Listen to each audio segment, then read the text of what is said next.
Hello students, in this lecture we will discuss some important question answers of third lesson of 12th class from Bistas book Journey to the End of the Earth written by Tishani Doshi. I hope these questions will be very helpful to you in your pre-boards and even final examination also. Let's start. Your first question is, what was the purpose of the visit to Antarctica? Antarctica the visit the purpose Ki C? The purpose of the visit was to have a first-hand knowledge and the experience of the driest, coldest and windiest continent of the world. ਜੋ purpose ਸੀ, ਉਦੇਸ਼ ਸੀ ਇਸ visit ਦਾ, ਉਹ ਕੀ ਸੀ? ਇੱਕ first-hand knowledge ਲੈਣੀ and experience of the driest, ਸਭ ਤੋਂ ਸੁੱਕੇ, ਕੋਲਡੈਸਟ ਸਭ ਤੋਂ ਠੰਡੇ ਐਂਡ ਵਿੰਡੀਐਸਟ ਸਭ ਤੋਂ ਹਵਾ ਵਾਲੇ ਕੰਟੀਨੈਂਟ ਦੇ, ਜੋ ਕਿ ਸੰਸਾਰ ਦਾ ਸਭ ਤੋਂ ਸੁੱਕਾ, ਕੋਲਡੈਸਟ ਐਂਡ ਵਿੰਡੀਐਸਟ ਕੰਟੀਨੈਂਟ ਹੈ, ਉਸ ਦਾ ਐਕਸਪੀਰੀਅੰਸ ਲੈਣਾ, ਉਸ ਬਾਰੇ ਨੌਲੇਜ ਪ੍ਰਾਪਤ ਕਰਨੀ, ਇਹ ਉਦੇਸ਼ ਸੀ ਇਸ ਵਿਜ਼ਿਟ ਦਾ। It was to understand the significance of Cordilleran folds. ਇਸ ਦਾ ਕੀ ਮਤਲਬ ਸੀ? ਅੰਡਰਸਟੈਂਡ ਕਰਨਾ, ਮਹੱਤਵ ਨੂੰ ਸਮਝਣਾ। ਕੋਰਡੀਲੀਅਨ ਫੋਲਡਸ ਤੋਂ, ਕੋਰਡੀਲੀਅਨ ਫੋਲਡਸ ਕੀ ਹੁੰਦੇ ਹੈ? ਜੋ ਪਰਬਤ ਹਨ, ਕੋਈ ਮਾਊਂਟੇਨਸ ਹਨ, ਉਹਨਾਂ ਬਾਰੇ ਜਾਣਨਾ। ਓਜ਼ੋਨਸ ਐਂਡ ਕਾਰਬਨ ਬਾਰੇ ਪਤਾ ਕਰਨਾ। ਐਵੋਲੂਸ਼ਨ ਐਂਡ ਐਕਸਟਿੰਕਸ਼ਨ, ਕਦੋਂ ਕਿਸ ਚੀਜ਼ ਦੀ ਹੋਂਦ ਹੋਈ, ਕਦ ਉਹ ਖਤਮ ਹੋਇਆ। The aim was to see glaciers retreating and ice shelves collapsing. ਇਸ ਦਾ ਹੋਰ ਕੀ ਏਮ ਸੀ? ਗਲੇਸ਼ੀਅਰਸ, ਜੋ ਕਿ ਬਰਫ਼ ਦੇ ਵੱਡੇ ਵੱਡੇ ਗਲੇਸ਼ੀਅਰਸ ਹਨ, ਉਹਨਾਂ ਨੂੰ ਰੀਟਰੀਟਿੰਗ, ਕਿ ਉਹ ਘਟ ਰਹੇ ਹਨ, ਉਹਨਾਂ ਬਾਰੇ ਜਾਣਕਾਰੀ ਪ੍ਰਾਪਤ ਕਰਨਾ, ਉਹਨਾਂ ਨੂੰ ਦੇਖਣਾ। ਅਤੇ ਆਈਸ ਸ਼ੈਲਵਸ ਨੂੰ ਦੇਖਣਾ, ਜੋ ਕੀ ਹੈ ਕੋਲੈਪਸ ਹੋ ਰਹੀਆਂ ਹਨ, ਇੱਕ ਦੂਜੇ ਦੇ ਨਾਲ ਕੀ ਹੈ ਭਿੜ ਰਹੀਆਂ ਹਨ, ਉਹਨਾਂ ਬਾਰੇ ਜਾਣਕਾਰੀ ਪ੍ਰਾਪਤ ਕਰਨਾ। It was to realize how real was the threat of global warming and depletion of the ozone layer. ਇਸ ਦਾ ਹੋਰ ਕੀ ਏਮ ਸੀ ਇਸ ਵਿਜ਼ਿਟ ਦਾ? ਕਿ ਅਸੀਂ ਰਿਅਲਾਈਜ਼ ਕਰੀਏ ਉਹ ਜੋ ਖਤਰਾ ਹੈ, ਇੱਕ ਡਰ ਹੈ ਗਲੋਬਲ ਵਾਰਮਿੰਗ ਦੇ ਕਰਕੇ, and depletion of the ozone layer, ਅਤੇ ਜੋ ਓਜ਼ੋਨ ਲੇਅਰ ਹੈ ਉਹ ਘਟ ਰਹੀ ਹੈ, ਨੁਕਸਾਨ ਹੋ ਰਿਹਾ ਹੈ ਉਸਦਾ ਗਲੋਬਲ ਵਾਰਮਿੰਗ ਦੇ ਕਰਕੇ। ਉੱਥੇ ਕੀ ਕੀ ਪ੍ਰਭਾਵ ਪੈ ਰਹੇ ਹਨ ਐਂਟਾਰਕਟਿਕਾ ਦੇ ਵਿੱਚ, ਇਹ ਸਭ ਕੁਝ ਆਪਣੀ ਅੱਖੀਂ ਦੇਖਣਾ, ਉੱਥੇ ਜਾ ਕੇ ਵੇਖਣਾ, ਇਹੀ ਇਸ ਵਿਜ਼ਿਟ ਦਾ ਉਦੇਸ਼ ਸੀ। Your second question is, how did the writer feel on reaching Antarctica and why? On reaching Antarctica, the writer felt an immense relief. Antarctica ਪਹੁੰਚ ਕੇ ਰਾਈਟਰ ਨੇ ਬਹੁਤ ਜ਼ਿਆਦਾ ਰਿਲੀਫ, ਰਾਹਤ ਮਹਿਸੂਸ ਕੀਤੀ। As her journey had taken her over 100 hours, ਕਿਉਂਕਿ ਉਸਨੂੰ ਆਪਣੀ ਯਾਤਰਾ ਦੇ ਵਿੱਚ, ਜਰਨੀ ਦੇ ਵਿੱਚ ਲਗਭਗ 100 ਘੰਟੇ ਲੱਗ ਗਏ ਸਨ। ਬਾਈ ਕਾਰ, ਪਲੇਨ ਐਂਡ ਸ਼ਿਪ। ਵਾਰ-ਵਾਰ ਉਸਨੇ ਕੀ ਚੇਂਜ ਕੀਤੇ ਸਨ ਆਪਣੇ ਰਸਤੇ ਦੇ ਵਿੱਚ? ਉਹ ਕਾਰ ਦੁਆਰਾ ਵੀ ਗਈ, ਪਲੇਨ ਦੁਆਰਾ ਵੀ ਗਈ ਅਤੇ ਸ਼ਿਪ ਦੁਆਰਾ ਵੀ ਗਈ। She was soon filled with wonder at the sight of the wide expanse of the landscape. ਜਲਦੀ ਹੀ ਜੋ ਰਾਈਟਰ ਸੀ ਉੱਥੇ ਜਾ ਕੇ ਕੀ ਹੋ ਗਈ? ਬਹੁਤ ਜ਼ਿਆਦਾ ਹੈਰਾਨ ਹੋਈ ਜਦ ਉਸਨੇ ਕੀ ਦੇਖਿਆ? ਬਹੁਤ ਹੀ ਵਿਸ਼ਾਲ white expanse of the landscape, ਜੋ ਉਹ ਲੈਂਡਸਕੇਪ ਸੀ, ਦ੍ਰਿਸ਼ ਸੀ ਐਂਟਾਰਕਟਿਕਾ ਦਾ, ਬਹੁਤ ਜ਼ਿਆਦਾ ਫੈਲਿਆ ਹੋਇਆ ਸੀ, ਬਰਫ਼ ਹੀ ਬਰਫ਼ ਸੀ ਚਾਰੇ ਪਾਸੇ। ਐਂਡ ਦਾ ਬਲੂ ਹੋਰਾਈਜ਼ਨ, ਅਤੇ ਬਲੂ ਹੋਰਾਈਜ਼ਨ ਨੂੰ ਜਦ ਦੇਖਿਆ ਉਸਨੇ, ਨੀਲੇ ਆਕਾਸ਼ ਨੂੰ। ਹੋਰਾਈਜ਼ਨ ਤੁਹਾਨੂੰ ਮੈਂ ਪਹਿਲਾਂ ਵੀ ਦੱਸਿਆ ਸੀ ਕਿ ਜਦ ਆਕਾਸ਼ ਅਤੇ ਧਰਤੀ ਮਿਲਦੇ ਹੋਏ ਲੱਗਣ, ਉਸ ਚੀਜ਼ ਨੂੰ ਕੀ ਕਹਿੰਦੇ ਅਸੀਂ? ਹੋਰਾਈਜ਼ਨ ਕਹਿੰਦੇ ਆ। ਬਹੁਤ ਵਿਸ਼ਾਲ ਬਰਫ਼ ਅਤੇ ਜੋ ਆਕਾਸ਼ ਸੀ ਮਿਲਦਾ ਹੋਇਆ ਲੱਗ ਰਿਹਾ ਸੀ। She was filled with wonder at its isolation and immensity. ਉਹ ਕੀ ਹੈ? ਐਂਟਾਰਕਟਿਕਾ ਦੀ ਆਈਸੋਲੇਸ਼ਨ, ਕਿਉਂਕਿ ਇਹ ਇਕੱਲਾ ਸੀ ਉੱਥੇ ਐਂਟਾਰਕਟਿਕਾ। ਆਈਸੋਲੇਸ਼ਨ, ਉਸਦੀ ਅਲੈਦਗੀ, ਐਂਡ ਇਮੈਂਸਿਟੀ, ਉਸਦਾ ਵਿਸ਼ਾਲ ਜੋ ਏਰੀਆ ਸੀ, ਉਸਨੂੰ ਦੇਖ ਕੇ ਬਹੁਤ ਜ਼ਿਆਦਾ ਹੈਰਾਨ ਹੋਈ। And at the thought that India and the Antarctica could have been the part of the same land mass. Writer ਇਸ ਗੱਲ ਤੇ ਵੀ ਹੈਰਾਨ ਸੀ ਕਿ ਇੱਕ ਸਮਾਂ ਇਹੋ ਜਿਹਾ ਸੀ ਕਿ ਜਦ ਇੰਡੀਆ ਅਤੇ ਐਂਟਾਰਕਟਿਕਾ ਦੀ ਜੋ ਲੈਂਡ ਮਾਸ ਸੀ, ਜ਼ਮੀਨ ਸੀ, ਉਹ ਕੀ ਹੈ? ਇੱਕ ਹੀ ਪਾਰਟ ਸੀ ਸਾਰਾ, ਤੇ ਬਾਅਦ ਵਿੱਚ ਕੀ ਹੋਇਆ? ਇਹ ਅਲੱਗ ਹੋ ਗਿਆ। ਇਸ ਦਾ ਮੈਂ ਇੱਕ ਲੈਸਨ, ਪੂਰੇ ਲੈਸਨ ਦਾ ਇੱਕ ਵੀਡੀਓ ਲੈਕਚਰ ਵੀ ਮੈਂ ਪਾਇਆ ਹੋਇਆ ਹੈ ਆਪਣੇ YouTube ਚੈਨਲ ਉੱਤੇ। ਪੂਰੀ ਡਿਟੇਲ ਜਾਣਨ ਦੇ ਲਈ ਤੁਸੀਂ ਉਸ ਵੀਡੀਓ ਲੈਕਚਰ ਨੂੰ ਸੁਣ ਸਕਦੇ ਹੋ। Your third question is, why does the writer feel that being in the Antarctica is like being in a big giant ping pong ball? ਹੁਣ ਰਾਈਟਰ ਇਸ ਤਰ੍ਹਾਂ ਕਿਉਂ ਫੀਲ ਕਰਦੀ ਹੈ ਕਿ ਐਂਟਾਰਕਟਿਕਾ ਦੇ ਵਿੱਚ ਹੋਣਾ ਬਿਲਕੁਲ ਇਸ ਤਰ੍ਹਾਂ ਸੀ ਜਿਵੇਂ ਕਿ ਅਸੀਂ ਬਹੁਤ ਵੱਡੀ ਇੱਕ ਪਿੰਗ ਪੋਂਗ ਬਾਲ ਦੇ ਵਿੱਚ ਹੀ ਹੋਈਏ। ਆਫਟਰ ਸਪੈਂਡਿੰਗ 2 ਵੀਕਸ ਇਨ ਐਂਟਾਰਕਟਿਕਾ, ਜਦ ਰਾਈਟਰ ਨੇ 2 ਹਫ਼ਤੇ ਬਿਤਾ ਦਿੱਤੇ ਸਨ ਐਂਟਾਰਕਟਿਕਾ ਦੇ ਵਿੱਚ,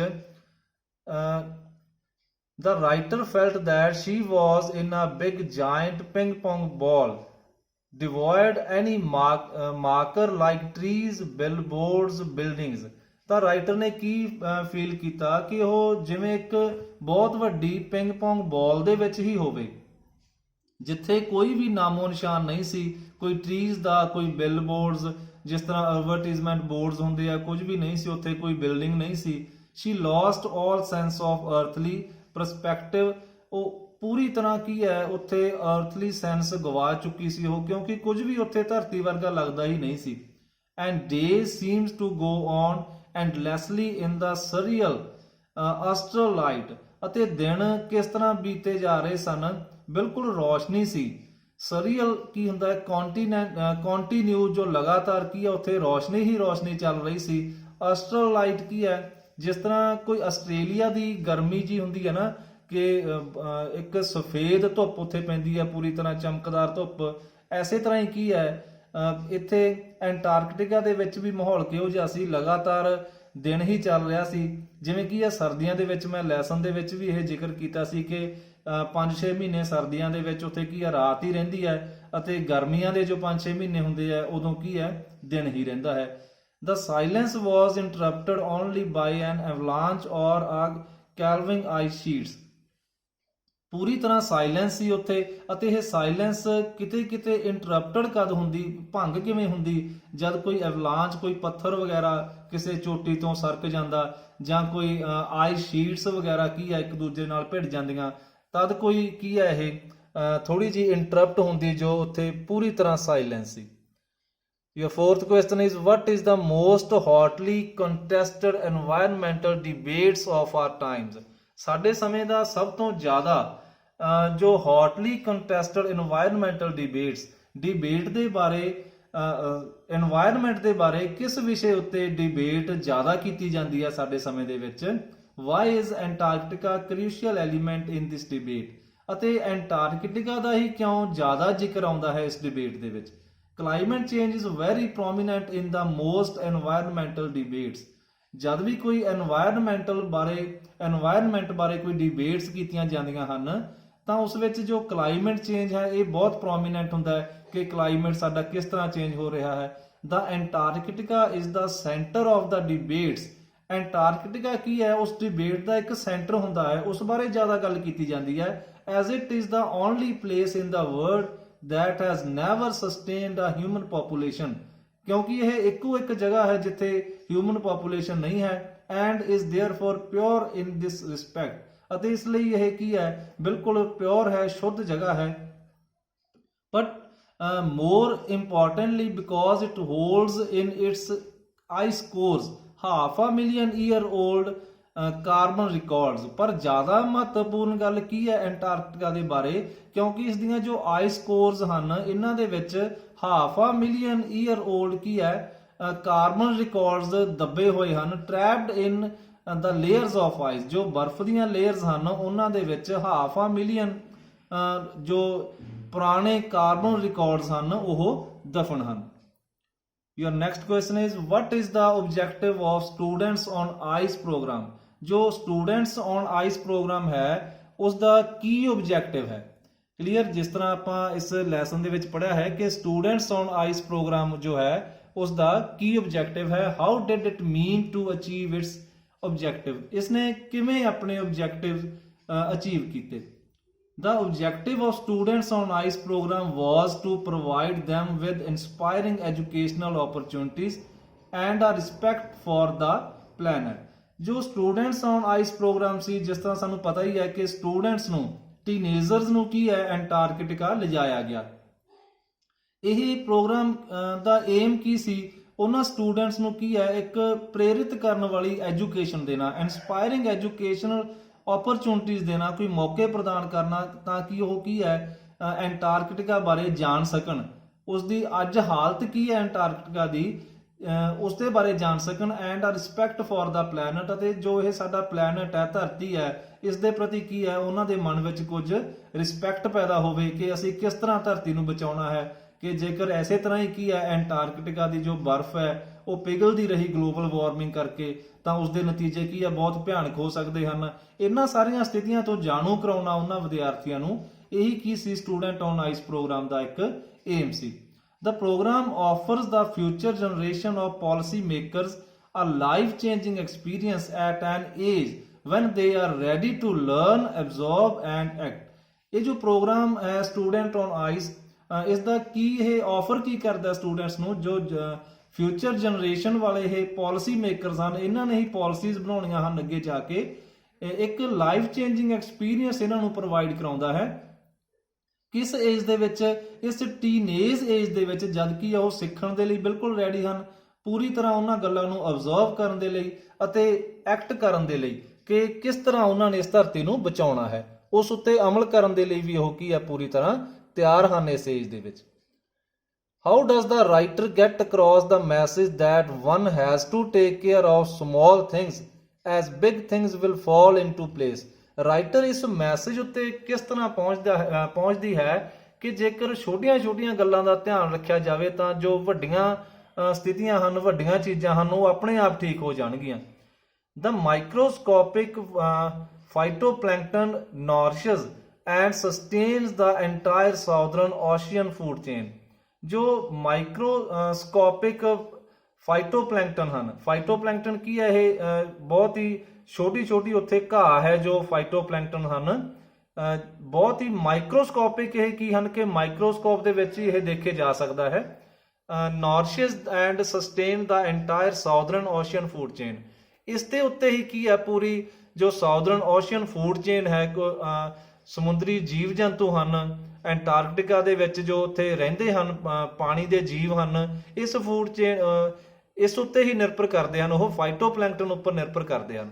ਦ ਸਿੰਗਲ ਸੈਲਡ ਪਲਾਂਟ ਯੂਜ਼ਸ ਦਾ ਸਨਸ ਐਨਰਜੀ, ਇਹ ਜੋ ਸਿੰਗਲ ਸੈਲਡ ਪਲਾਂਟ ਹਨ ਨਾ, ਇਹ ਕੀ ਹੈ ਸਨ ਦੀ ਐਨਰਜੀ ਨੂੰ ਯੂਜ਼ ਕਰਦੇ ਹਨ ਫॉर ਫੋਟੋਸਿੰਥੈਸਿਸ, ਆਪਣਾ ਭੋਜਨ ਬਣਾਉਣ ਦੇ ਲਈ। ਫੋਟੋਸਿੰਥੈਸਿਸ ਕੀ ਹੁੰਦਾ ਹੈ? ਭੋਜਨ ਬਣਾਉਣ ਦੀ ਪ੍ਰਕਿਰਿਆ ਨੂੰ ਕੀ ਕਹਿੰਦੇ ਹਨ? ਜੋ ਜਦ ਇਹ ਪਲਾਂਟਸ ਹਨ ਸੂਰਜ ਦੀ ਧੁੱਪ ਲੈ ਕੇ, ਸੂਰਜ ਦੀ ਗਰਮੀ ਲੈ ਕੇ ਆਪਣਾ ਭੋਜਨ ਪ੍ਰਾਪਤ ਕਰਦੇ ਹਨ, ਭੋਜਨ ਬਣਾਉਂਦੇ ਹਨ, ਉਸ ਐਕਟੀਵਿਟੀ ਨੂੰ ਫੋਟੋਸਿੰਥੈਸਿਸ ਕਹਿੰਦੇ ਹਨ। And the further depletion of the ozone layer could affect the activities of phytoplankton. ਇਸ ਤਰ੍ਹਾਂ ਜੇਕਰ ਓਜ਼ੋਨ ਦੇ ਵਿੱਚ ਡਿਪਲੀਸ਼ਨ ਹੁੰਦੀ ਰਹੀ, ਓਜ਼ੋਨ ਉੱਤੇ ਪ੍ਰਭਾਵ ਪੈਂਦਾ ਰਿਹਾ, ਉਹ ਲੇਅਰ ਓਜ਼ੋਨ ਲੇਅਰ ਜੇਕਰ ਪ੍ਰਭਾਵਿਤ ਹੁੰਦੀ ਰਹੀ, ਘਟਦੀ ਰਹੀ ਸਾਡੀ ਗਲੋਬਲ ਵਾਰਮਿੰਗ ਕਰਕੇ, ਸਾਡੀਆਂ ਜੋ ਗਲਤ ਐਕਟੀਵਿਟੀਜ਼ ਹਨ, ਪ੍ਰਦੂਸ਼ਣ ਅਸੀਂ ਫੈਲਾ ਰਹੇ ਹਾਂ, ਉਹਦੇ ਕਰਕੇ ਜੇਕਰ ਕੀ ਹੈ ਓਜ਼ੋਨ ਲੇਅਰ ਨੂੰ ਨੁਕਸਾਨ ਹੁੰਦਾ ਰਿਹਾ ਤਾਂ ਜੋ ਫਾਈਟੋਪਲੈਂਕਟਨਸ ਦੀ ਇਹ ਐਕਟੀਵਿਟੀਜ਼ ਹਨ, ਭੋਜਨ ਇਹ ਬਣਦਾ ਹੈ, ਇਹ ਕੀ ਹੈ ਬਿਲਕੁਲ ਖਤਮ ਹੋ ਜਾਵੇਗਾ, ਫਾਈਟੋਪਲੈਂਕਟਨਸ ਹੀ ਖਤਮ ਹੋ ਜਾਣਗੇ, ਜੋ ਕੀ ਹੈ ਜੀਵ ਜੰਤੂਆਂ ਦਾ, ਜੋ ਪਾਣੀ ਵਾਲੇ ਜੀਵ ਜੰਤੂ ਹਨ ਉੱਥੇ, ਉਹਨਾਂ ਦਾ ਭੋਜਨ ਹਨ ਇਹ ਫਾਈਟੋਪਲੈਂਕਟਨ, ਉਹ ਬਿਲਕੁਲ ਖਤਮ ਹੋ ਜਾਣਗੇ। which in turn would adversely affect the lives of all the marine animals, birds of the region। ਉਹੀ ਗੱਲ ਹੈ ਜੋ ਮੈਂ ਤੁਹਾਨੂੰ ਦੱਸਿਆ ਹੈ ਕਿ ਜੋ ਕੀ ਹੋਵੇਗਾ ਜੇਕਰ ਫਾਈਟੋਪਲੈਂਕਟਨ ਨਾ ਰਹੇ ਤਾਂ ਜਿੰਨੇ ਵੀ ਉੱਥੇ ਮੈਰਾਈਨ ਐਨੀਮਲਸ ਹਨ, ਬਰਡਸ ਹਨ ਉਸ ਖੇਤਰ ਦੇ ਵਿੱਚ, ਉਹ ਕੀ ਹੈ ਖਤਮ ਹੋ ਜਾਣਗੇ, ਕਿਉਂਕਿ ਜਦ ਉਹਨਾਂ ਨੂੰ ਭੋਜਨ ਹੀ ਨਹੀਂ ਮਿਲੇਗਾ ਤਾਂ ਉਹ ਖਤਮ ਹੋ ਜਾਣਗੇ। And the global carbon cycle ਕੀ ਹੈ ਇਹ ਪੂਰੀ ਤਰ੍ਹਾਂ ਪ੍ਰਭਾਵਿਤ ਹੋਵੇਗਾ। Hence small things have to be taken care of for big things to fall into place. ਸਾਨੂੰ ਕੀ ਕਰਨਾ ਚਾਹੀਦਾ ਹੈ? ਜੋ ਸਮਾਲ ਥਿੰਗਸ ਹਨ ਉਹਨਾਂ ਦਾ ਸਾਨੂੰ ਧਿਆਨ ਰੱਖਣਾ ਪਵੇਗਾ, ਜੋ ਕੀ ਹੈ ਪੋਲਿਊਸ਼ਨ ਤੇ ਸਾਨੂੰ ਕਾਬੂ ਕਰਨਾ ਪਵੇਗਾ, ਜਿਸ ਤਰ੍ਹਾਂ ਅਸੀਂ ਫੈਲਾ ਰਹੇ ਹਾਂ ਪੋਲਿਊਸ਼ਨ। ਇਹ ਐਂਟਾਰਕਟਿਕਾ ਦੇ ਵਿੱਚ ਕੀ ਹੈ ਉਸ ਦੇ ਨਾਲ ਕੀ ਹੈ ਬਰਫ਼ ਪਿਘਲ ਰਹੀ ਹੈ ਗਲੋਬਲ ਵਾਰਮਿੰਗ ਕਰਕੇ, ਦਰਖਤ ਅਸੀਂ ਕੱਟ ਰਹੇ ਹਾਂ, ਬਹੁਤ ਜ਼ਿਆਦਾ ਗਰਮੀ ਵੱਧ ਰਹੀ ਹੈ, ਜਿਸ ਦੇ ਕਰਕੇ ਸਿੱਧਾ ਪ੍ਰਭਾਵ ਕਿੱਥੇ ਪੈ ਰਿਹਾ ਹੈ? ਐਂਟਾਰਕਟਿਕਾ ਦੀ ਬਰਫ਼ ਉੱਤੇ ਪੈ ਰਿਹਾ ਹੈ, ਓਜ਼ੋਨ ਲੇਅਰ ਦੇ ਉੱਤੇ ਪ੍ਰਭਾਵ ਪੈ ਰਿਹਾ ਹੈ। ਇਸ ਦੇ ਨਾਲ ਕੀ ਹੈ ਉੱਥੋਂ ਦਾ ਜੋ ਪੂਰਾ ਜਨ ਜੀਵਨ ਹੈ ਉਹ ਕੀ ਹੈ ਪ੍ਰਭਾਵਿਤ ਹੋ ਰਿਹਾ ਹੈ। ਇਸੇ ਲਈ ਅਸੀਂ ਜੇਕਰ ਆਪਣੇ ਘਰਾਂ ਵਿੱਚ ਬੈਠੇ ਆਪਣੇ ਇਸ ਜਿੱਥੇ ਵੀ ਅਸੀਂ ਹਾਂ, ਜਿਸ ਵੀ ਲੌਂਗੀਟਿਊਡ ਲੈਟੀਟਿਊਡ ਤੇ ਅਸੀਂ ਹਾਂ, ਉੱਥੇ ਬੈਠੇ ਜੇਕਰ ਅਸੀਂ ਆਪਣੀ ਪੂਰੀ ਰਿਸਪੌਂਸਿਬਿਲਟੀ ਦੇ ਨਾਲ এনवायरमेंट ਦਾ ਧਿਆਨ ਰੱਖੀਏ, ਛੋਟੀਆਂ-ਛੋਟੀਆਂ ਗੱਲਾਂ ਦਾ ਧਿਆਨ ਰੱਖੀਏ, ਤਾਂ ਜੋ ਵੱਡੀਆਂ ਚੀਜ਼ਾਂ ਹਨ, ਜਿਸ ਤਰ੍ਹਾਂ ਇਹ ਕੀ ਹੈ, ਬਹੁਤ ਵੱਡੀ ਗੱਲ ਹੈ ਕਿ ਅੰਟਾਰਕਟਿਕਾ ਦੀ ਬਰਫ਼ ਪਿਘਲ ਰਹੀ ਹੈ। ਜੇਕਰ ਇਹ ਬਰਫ਼ ਪਿਘਲ ਗਈ ਤਾਂ ਕੀ ਹੋਵੇਗਾ? ਇੱਥੇ ਮੈਂ ਤੁਹਾਨੂੰ ਇਹ ਵੀ ਦੱਸ ਦੇਵਾਂ ਕਿ ਜਿੰਨੇ ਵੀ ਇਲਾਕੇ ਜੋ ਹਨ, ਮੁੰਬਈ ਵਗੈਰਾ ਸਮੁੰਦਰ ਦੇ ਨੇੜੇ ਲੱਗਦੇ ਹਨ, ਉਹ ਕੀ ਹੈ, ਸਮੁੰਦਰ ਦਾ ਜਦ ਸਤਰ ਵੱਧ ਜਾਵੇਗਾ, ਇਹ ਪਾਣੀ ਸਾਰਾ ਪਿਘਲ ਕੇ ਕਿੱਧਰ ਆਵੇਗਾ? ਸਮੁੰਦਰ ਵਿੱਚ ਆਵੇਗਾ। ਅਤੇ ਜੋ ਸਮੁੰਦਰ ਦੇ ਨਾਲ ਦੇ ਜੋ ਇਲਾਕੇ ਹਨ, ਉਹ ਕੀ ਆ, ਪੂਰੀ ਤਰ੍ਹਾਂ ਪ੍ਰਭਾਵਿਤ ਹੋ ਜਾਣਗੇ, ਪੂਰੀ ਤਰ੍ਹਾਂ ਤਬਾਹ ਹੋ ਜਾਣਗੇ। ਇਸ ਲਈ ਸਾਨੂੰ ਕੀ ਚਾਹੀਦਾ ਕਿ ਅਸੀਂ ਛੋਟੀਆਂ-ਛੋਟੀਆਂ ਗੱਲਾਂ ਦਾ ਧਿਆਨ ਰੱਖੀਏ, ਤਾਂ ਜੋ ਵੱਡੀਆਂ ਚੀਜ਼ਾਂ ਕੀ ਹੈ, ਵੱਡੀਆਂ ਗੱਲਾਂ ਕੀ ਹੈ, ਵੱਡੀਆਂ ਸਥਿਤੀਆਂ ਆਪਣੇ ਆਪ ਨਿਯੰਤਰਣ ਵਿੱਚ ਆ ਜਾਣ, ਆਪਣੇ ਆਪ ਸਹੀ ਹੋ ਜਾਣ। Okay, thanks students. I hope you have understood these questions, and I hope these questions will very helpful to you in your final examination and even your pre-boards also. Thanks.